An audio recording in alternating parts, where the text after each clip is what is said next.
한번 따라합니다. 아버지의 마음. 지난주에 우리는 성찬식을 통해서 예수님의 살, 예수님의 피를 상징하는 떡을 나누고 잔을 나눴습니다. 우리를 위해서 살이 찢기시고 피를 흘리신 예수님을 우리가 다시 한번 기억하고 기념하는 자리였습니다. 우리는 예수님의 살과 피를 통해서 구원을 얻었고 영생을 얻었고 천국을 소유하게 된 줄로 믿습니다. 우리는 이 예수님의 희생을 기억하면서 반드시 기억해야 될 것은 하나님 아버지의 사랑을 기억하는 것입니다. 하나님은 우리를 죄에서 구원하시기 위해서 독생자 예수 그리스도를 아낌없이 이 땅에 보내주셨기 때문입니다. 요한복음 3장 16절입니다. 하나님이 세상을 이처럼 사랑하사 독생자를 주셨으니. 한마디로 요약하면 하나님의 지극한 사랑입니다. 하나님의 이 사랑 속에는 아버지의 사랑이 들어있고 아버지의 마음이 이 속에 담겨 있습니다. 우리는 하나님의 사랑을 통해서 아버지의 마음이 어떤 마음인지 알아야 되고, 오늘 하나님의 사랑 속에 있는 이 속에 통해서 아버지의 마음을 또한 우리 자신도 가질 수 있기를 바랍니다. 아버지의 마음을 알고 아버지의 마음을 가지고 살아가는 것. 하나님은 우리의 영적인 아버지가 되시고 우리는 영적인 자녀가 되기 때문에 그렇습니다. 하나님 아버지의 사랑은 자신의 가장 소중한 것, 자신이 가장 귀하게 여기던 것을 희생시켜서라도 자녀된 우리를 살려주신 사랑입니다. 그래서 우리는 하나님의 사랑을 극진한 사랑이라고 그래요. 오늘 말씀도 하나님 아버지의 사랑에 대해서 말씀하고 있는데, 이 누가복음 15장 안에는 세 가지의 비유가 연속적으로 기록되어 있습니다. 3절에서 7절은 99마리의 양을 놓아두고 잃은 양 한 마리를 찾아 나서는 목자의 이야기. 두 번째는 8절에서 10절까지 9개의 드라크마를 두고 잃어버린 하나의 드라크마를 찾았던 여인의 이야기. 그리고 오늘 세 번째 비유는 잃어버린 아들을 되찾은 아버지의 이야기. 이 이야기예요. 대상은 다르지만, 조금씩 다르지만 결국은 비슷한 내용의 이 비유의 말씀을 세 가지나 연속해서 들려주신 거예요. 자, 예수님께서 왜 이 비유들을, 비슷해 보이는 비유들을 세 가지나 연속해서 말씀하셨을까요? 그것은 우리가 하나님 아버지의 마음을 알고 그 마음을 우리도 가지게 하기 위해서요. 따라합니다. 아버지의 마음을 알고 아버지의 마음을 가지게 하기 위해서. 그래서 예수님은 세 번씩이나 아주 비슷해 보이는 비유를 말씀하신 거예요. 하나님 아버지께서 잃어버린 영혼을 얼마나 간절히 찾고 싶어 하시는지, 그리고 그 영혼을 찾았을 때, 돌아왔을 때는 얼마나 기뻐하시는지 우리에게 가르쳐 주기 위해서요. 하나님 아버지께서 가장 기뻐하신 일은 잃어버린 영혼을 찾아서 구원하는 일인 줄로 믿습니다. 이런 하나님 아버지의 마음을 알아야만 우리가 신앙생활을 제대로 할 수 있습니다. 하나님 아버지의 마음을 잘 모르고는 신앙생활 하면 나름대로 신앙생활을 열심히는 하는데 하나님을 기쁘게는 하지 못하는 그런 신앙생활을 하는 거예요. 뭔가 열심히 해, 뭔가 열심히 봉사도 뭘싸 열심히 하긴 하는데 하나님의 마음을 정말로 기쁘시게 하지는 못한다는 거예요. 하나님도 이러한 우리의 모습을 보시고 답답하고 안타까우셔서 이렇게 말씀하십니다. 얘들아, 너 열심히 뭔가 하긴 하는데, 열심히 신앙생활 하는 것 같은데 그쪽이 아니야, 그쪽 방향이 아니야, 내 마음을 그렇게도 모르냐? 말씀하시는 거예요. 하나님의 마음을 제대로 알아야 하나님 아버지를 기쁘시게 할 수 있습니다. 하나님의 진짜 마음을 알아야 하는 거예요. 진짜 마음을. 어디에 하나님의 눈이 가 있는지, 어디에 하나님의 마음이 가 있는지 알아야 우리가 하나님을 정말 기쁘시게 할 수 있다는 거예요. 여러분, 효도는요, 먼저 부모의 마음을 헤아리는 것, 여기서부터 시작이 되고 이것을 제대로 해야 되는 것이에요. 부모의 마음을 헤아리는 것이 효도의 시작인데, 그걸 하지 못하고 하면 자기는 뭔가 효도한다고 열심히 하긴 하는데 부모님을 기쁘게 하지는 못하는 거예요. 마찬가지로 여러분 신앙생활도 하나님 아버지의 마음을 제대로 헤아려야 잘할 수 있습니다. 정말 하나님이 원하시는 것이 무엇인지 알아야 하나님이 기뻐하시는 신앙생활, 하나님이 칭찬하시는 신앙생활, 칭찬받는 신앙생활 할 수 있다는 말씀이에요. 여러분은 하나님 아버지의 마음을 잘 압니까? 하나님께서 우리에게 정말 원하시는 것이 무엇인지 알고 있습니까? 오늘 말씀의 비유는 흔히 말하는 대로 돌아온 탕자의 비유지요. 그러나 누가복음 15장을 자세히 살펴보면, 이 비유를 자세히 살펴보면 주인공은 탕자가 아니라 탕자를 기다려준 아버지라는 사실을 발견할 수 있어요. 주인공이 누구라고요? 아버지예요, 아버지. 얼핏 보면 탕자가 주인공 같은데 자세히 보면 탕자의 아버지가 주인이라고요, 주인공. 오늘 이 비유의 말씀은 세리와 죄인들, 그 다음에 바리새인과 서기관들을 대상으로 하신 말씀입니다. 세리와 죄인들이 말씀을 들으려고 예수님 가까이 모여들었더니, 그러자 그들을 경멸하고 상대도 하지 않는 바리새인과 서기관들이 예수님을 향해서 이 사람은 죄인을 좋아하고 죄인을 영접하고 음식을 죄인들과 같이 먹고 죄인들과 교제한다고 수근수근 거리는 거예요. 그때 예수님께서 이 세 가지 비유를 말씀하신 거예요. 여러분, 여기서 우리가 무엇을 알 수 있습니까? 첫째는 예수님은 어떤 사람도 포기하지 않으신다. 시작. 예수님은, 그걸 우리는 첫째로 알 수 있어요. 여러분, 예수님은요, 어떤 사람도 포기하지 않아요. 바리새인과 서기관들은요, 세리와 창기 같은 사람들은 구원받을 수 없어, 저것들은 지옥의 땔감이야, 구원의 대상에서 아예 제외시켜버렸어요. 자기들은 당연히 들어가는 줄 알고 세리와 창기들은 당연히 빠지는 줄 알고 빼버렸어요. 그리고 세리와 창기 같은 사람들은 자기들 스스로도 우리는 구원받을 수 없는 것들이라고 포기를 했어요. 우리가 어떻게 하나님의 백성이 되고 우리가 어떻게 천국에 들어가? 우린 못 들어가. 아예 포기한 사람들이에요. 그런데 오늘 예수님은 양쪽 모두를 포기하지 않았어요.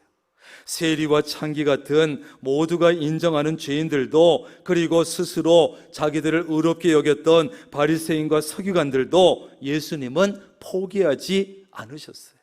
아니, 오히려 이런 사람들을 위해서, 이런 사람들을 내가 찾기 위해서 이 땅에 왔노라고 말씀하셨어요. 왜? 세리와 창기도 하나님의 자녀요, 바리새인과 서기관도 모두가 하나님의 자녀이기 때문이죠. 이것이 바로 하나님 아버지의 마음입니다. 그러니까 오늘 본문 말씀은 탕자의 이야기가 아니라 사실은 누구의 이야기다? 아버지의 사랑 이야기다. 아버지의 사랑 이야기다. 우리도 이러한 하나님 아버지의 마음을 알아야 되고, 그런 아버지의 마음을 가져야 되고, 그런 아버지의 마음을 가지고 사람들을 바라봐야 되고, 우리는 어떤 사람도 포기하지 말아야 돼요. 이런 사람은 이래서 전도 안 될 거야, 이런 사람은 전도해봐야 안 될 거야, 포기해서는 안 되고, 이런 사람은 이래서 다시 교회에 오지 않을 거야, 포기해서는 안 돼요. 하나님께서 포기하시기 전에는 누구도 포기해서는 안 됩니다. 따라합니다. 하나님이 포기하기 전에는 포기해서는 안 된다. 그것이에요. 하나님도 아직 포기 안 했는데 내가 먼저 포기하면 안 돼요. 저 사람은 부자니까 살만하니까 교회 안 올 거야. 저 사람은 워낙 건강하니까 교회 안 올 거야. 저 사람 아쉬운 것이 없어서 교회 안 올 사람이야. 저 사람은 너무 못된 사람이라서 교회하고는 안 어울려. 그래서 아예 전도를 안 하고 포기해서는 안 되고, 저 사람은 많이 배웠기 때문에 교회 안 다닐 거야. 포기해서도 안 되고, 저 사람은 장기 결석자고 저 사람 벌써 교회에 안 온 지가 2년 3년 된 사람이니까 이제는 교회는 다시 안 올 거야. 포기해서도 안 되고. 그런 마음들은 우리의 생각이지 하나님의 생각이 아니에요. 내 남편은, 내 아내는 절대로 교회 같은 데 안 올 사람이야. 포기해서는 안 돼요. 그건 내 생각이지 하나님의 생각은 아니에요. 우리는 영적인 믿음과 영적인 눈과 믿음을 가지고서 사람들을 바라봐야 돼요. 하나님 아버지의 눈을 가지고 그들을 바라볼 수 있어야 해요. 하나님께서 그래서 그들을 포기하기 전에 나는 절대 포기하지 않는다. 우리는 포기해서는 안 되는 것이에요. 그들을 긍휼히 여기는 마음 가지고 그들을 어떻게 해서든지 믿음의 길로 인도하고 다시 예배드리게 하고 다시 예배 자리에 나오게 하고 인도해야 되는 것이에요. 오늘 본문 말씀은 이런 내용입니다. 어느 집에 아들이 둘이 있었는데 큰아들은 아버지 말도 잘 듣고 순종 잘하고 열심히 일하는 아들이었지만 둘째 아들은 반항적이고 놀기 좋아하는 크던 아들이었어요. 어느 날 둘째 아들 녀석이 아버지에게 와서 요구합니다. 아버지, 저의 몫을 주십시오. 어차피 아버지가 돌아가시면 저에게 유산 물려주실 거 아닙니까? 그거 좀 미리 땡겨 주십시오. 자꾸 얘기하니까 자식 이기는 부모가 없다고 아버지는 둘째 아들의 간청에 못 이겨서 유산을 미리 주고 말았어요. 아버지의 유산을 다 챙긴 이 아들은 뒤도 돌아보지 않고 먼 나라에 가서 허랑방탕하다가 재산을 다 날려먹었어요. 물론 이 둘째 아들은 불효막심한 놈이고 아버지의 마음을 몰라도 너무 몰라주었던 자식이지요. 그럼에도 불구하고 아버지는 여러분 이 둘째 아들을 포기했다 안 했다? 안 했습니다. 어떻게 할 수 있습니까? 둘째 아들이 재산 다 날리고 죽을 정이 되어서 거지꼴이 되어서 아버지에게 돌아왔을 때 아버지가 어떻게 했습니까? 아직도 거리가 먼데 가물가물한데 아버지는 아들을 한눈에 알아보고 측은히 여겨서 달려가서 목을 안고 입을 맞췄다. 이렇게 표현해요. 네 가지의 동사를 쫙 연결해서 말합니다. 측은히 여겨서 달려가서 목을 안고 입을 맞췄다. 여러분, 그놈이 뭐가 그렇게 이뻐가지고 측은히 여기고 달려가서 목을 안고 입을 맞춥니까? 뭐가 예뻐서 그놈에게 제일 좋은 옷을 입히고 손에 가락지를 끼우고 발에 신기를 신겨줍니까? 그래도 양심은 있어가지고 이 아들놈이 저를 아버지 아들 말고 그냥 종으로 받아주세요. 굶어 죽지는 않게. 그러나 아버지는 그렇게 하지 않습니다. 그 아들을 아들로서 정상의 자리까지 올려놓습니다. 이것이 바로 아버지의 마음이고 하나님 아버지의 마음인 것이에요. 여러분, 둘째 아들이 아버지 집으로 돌아올 때 누가 누구를 먼저 봤습니까? 아버지가 아들을 먼저 봤어요. 이것을 보면 아버지는 아들이 집을 나간 후에 날마다 아들이 돌아오기를 기다리면서 날마다 그 자리에 와서 본 것이에요. 어쩌다가 타이밍이 맞은 게 아니고 날마다 나왔으니까 오늘도 나왔어요.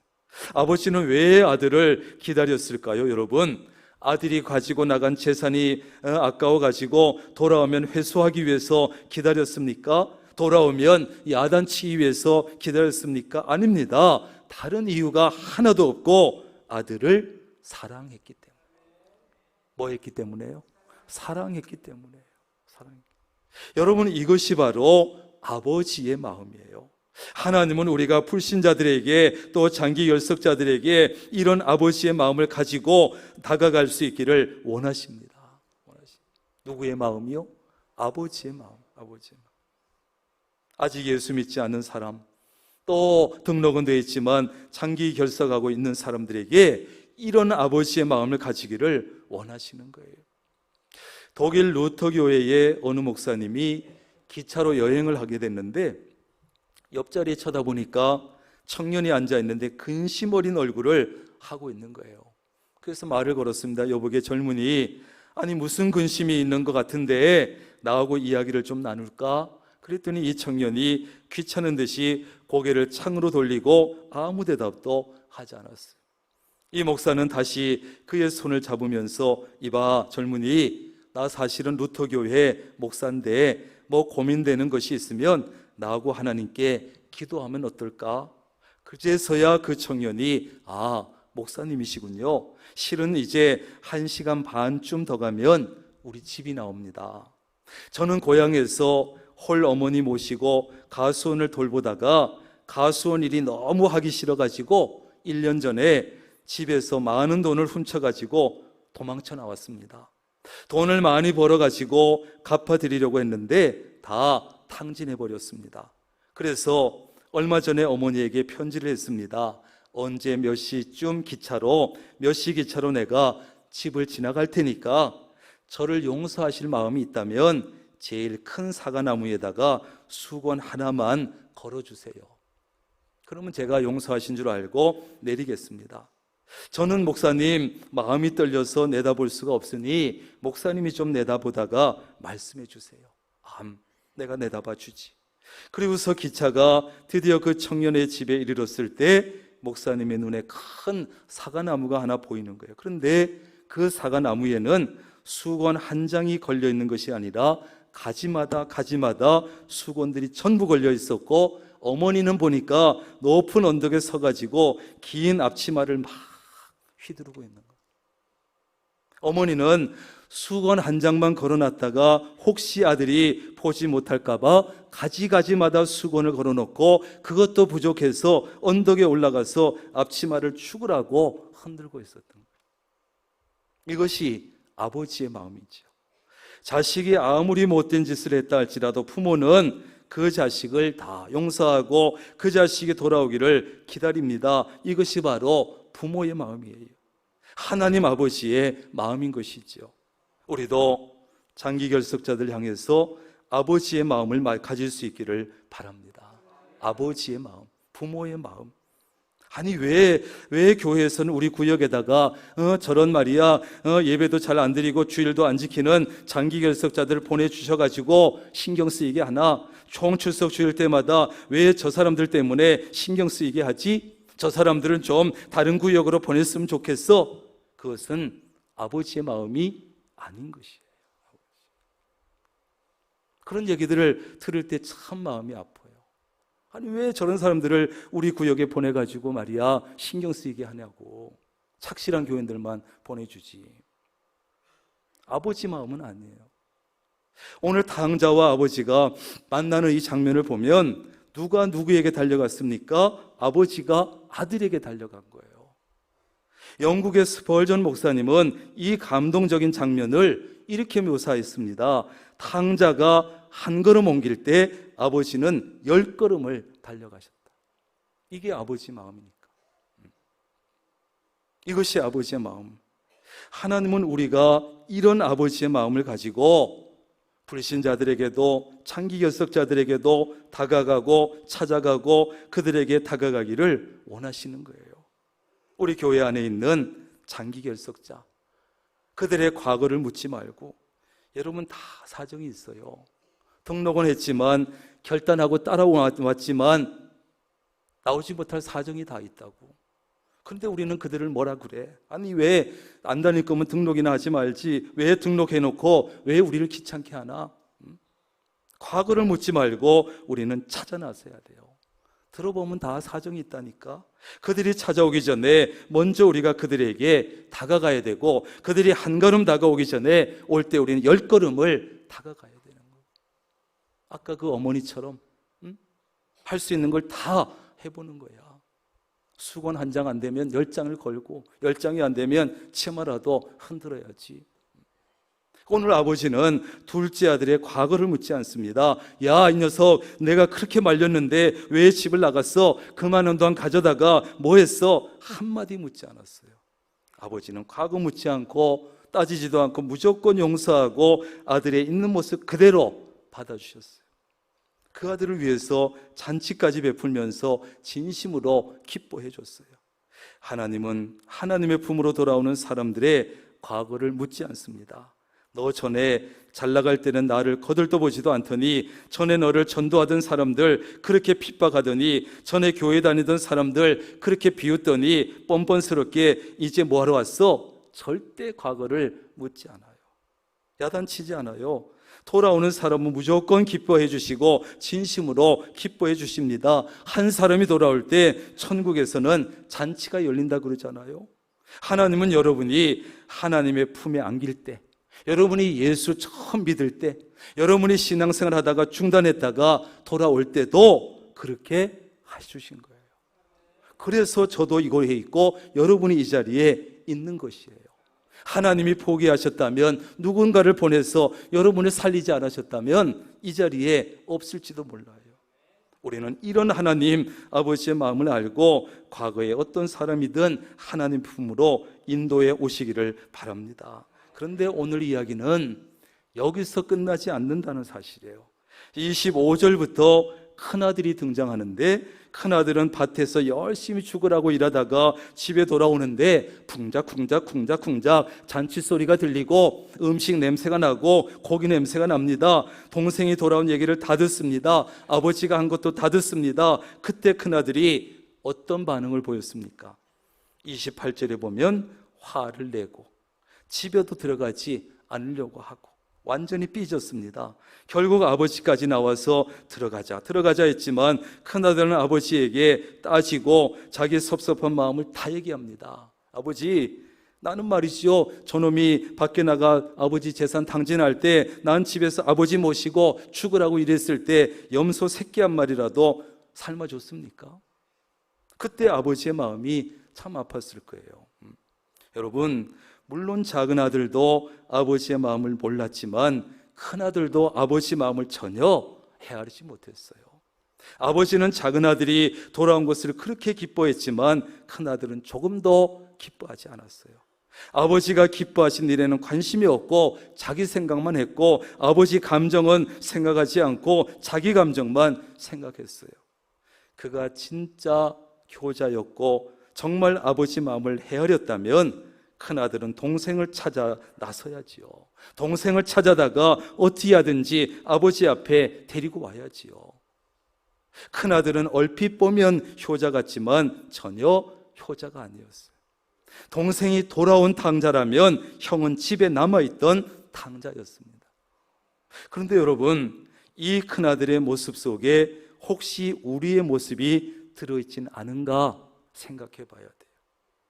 우리는 먼저 예수 믿고 교회 신앙생활하고 복을 누리고 하나님의 은혜 가운데 잘 살고 있고, 변함없이 주일 잘 지키고 있고 중단하지도 않았고, 그런데 우리는 큰아들처럼 하나님 아버지의 마음을 알지 못하고 있는 것은 아닌가? 아직 하나님께 돌아오지 않은 불신자나 또는 등록은 되어 있지만 신앙생활 중단된 장기 결석자들을 간절히 기다리시는 하나님 아버지의 마음을 알고 있는가 하는 거예요. 알아도 모르는 척 하고 있는 것은 아닌지 돌아봐야지요. 그저 나만 착실하게 신앙생활하면 하나님 좋아하시겠지, 내가 전도한 사람 어떻게 되든지, 내가 인도한 사람 어떻게 되든지, 내 구역 식구는 나오든지 말든지, 내가 믿음 생활 잘하면 하나님 좋아하시겠지, 그러고서 그냥 혼자 만족하고 있는 것은 아닌지, 나 혼자 신앙생활 지키기도 힘든데 나라도 열심히 하면 되겠지. 하나님은 집 안에 있는 우리도 사랑하시지만 아직 집 밖에 있는 사람들을 간절히 하나님은 기다리고 계십니다. 기다리고 계십니다. 여러분의 남편, 여러분의 아내, 여러분의 자녀, 그리고 등록되어 있지만 나오지 못하고 있는 이들을 기다리고 계십니다. 우리가 정말 하나님 아버지의 마음을 안다면 우리는 그들을 찾아 나서야 돼요. 어떻게 해서든지 교회로 데리고 와야 합니다. 여러분, 잃어버린 영혼을 간절히 기다리시는 하나님 아버지의 마음을 여러분 알고 있습니까? 다음 주일이 총출석 주일인데 그동안 어떤 노력을 했는지 저는 알진 못해요. 우리는 하나님께서 무엇을 가장 기뻐하시고 원하시는지 아버지 하나님의 마음을 알아야 돼요. 알아야 돼. 우리는 몇 주 전에 이 총출석 주의를 선포하고 지금 몇 주가 지나면서 나름대로 노력하시고 계는 분들이 있는 분들이 있을 거예요. 몇 주 동안 아버지의 마음으로 장기 결석자들의 예배와 믿음을 회복시키기 위해서 기도하고 노력해 왔어요. 우리가 멍석을 깔아주는 날이에요. 그들이 예배를 회복하고 신앙생활을 회복할 수 있도록 그 기회를 만들어주는 날이에요. 오늘 새벽부터는 토요일까지 119시간 동안 119명이 릴레이 기도를 시작했어요. 똑같은 기도를 1시간마다 사람 바꿔가면서 하고 있어요. 이제 총 출석 주일이 한 주일밖에 남지 않았습니다. 마지막 한 주간 동안 장기 결석자들 위해서 기도하고 전화하고 문자 보내고 찾아가고 건면하고 여러분이 우리가 할 수 있는 방법을 다 쓰는 거예요. 그래서 다음 주일에 이 자리에 반드시 오게 해야 돼요. 그래서 그분들의 예배 신앙생활이 회복되게 해야 합니다. 엊그제 아마 교회에서 여러분에게 어떤 분들에게는 개인적으로 문자를 보내서 부탁드린 분들이 있을 거예요. 당신은 이번 10월 20일 요 분들을 책임져 주세요. 부탁드린 분이 있을 거예요. 여러분이 그분들을 위해서 특별히 기도하면서 권면해서 그분들이 이번 기회에 예배를 회복하고 신앙생활을 회복할 수 있도록 여러분 최선을 다해 주시기를 바랍니다. 그냥 우리는 최선을 다하는 거예요. 그 다음은 하나님이 알아서 해주셔야 돼요. 그래가지고 우리가 한번 하나님을 감동시켜 보자고요. 야, 명락교회가 총출석 주일 한다는데 명락교회 교인들 하는 거 보니까 정말 열심히 기도하고 열심히 노력하던데 내가 이거 가만히 있어가지고는 안 되겠다, 도와줘야 되겠다. 하나님이 감동을 잡수시도록 하죠. 다음 주일 이 자리에 그분들이 그런데 안 오면 어떻게 하나? 안 오면 할 수 없지요. 여러분이 정말 최선을 다했는데 안 오셨다면 괜찮습니다. 안 오셔도 하나님께서 그 다음 주일에라도 오게 해주실 수도 있는 것이고, 그 사람들이 우리 교회에 안 오면 다른 엉뚱한 사람들이라도 우리 교회로 불러 모아주셔서 이 자리를 채워주실 줄로 믿습니다. 하나님의 일은 그렇게 이루어지는 거예요. 우리는 열심히 하고 그래도 안 되는 건 하나님이 어떤 다른 방법으로 채워주시고, 여러분 모두가 아버지의 마음으로 장기 결석자들을 바라보고 아버지의 마음으로 그분들에게 적극적으로 손을 내밀고, 그래서 이번 총출석 주일을 통해서 그분들의 예배도 신앙생활도 다시 회복되고 이어질 수 있기를 주님의 이름으로 축원합니다.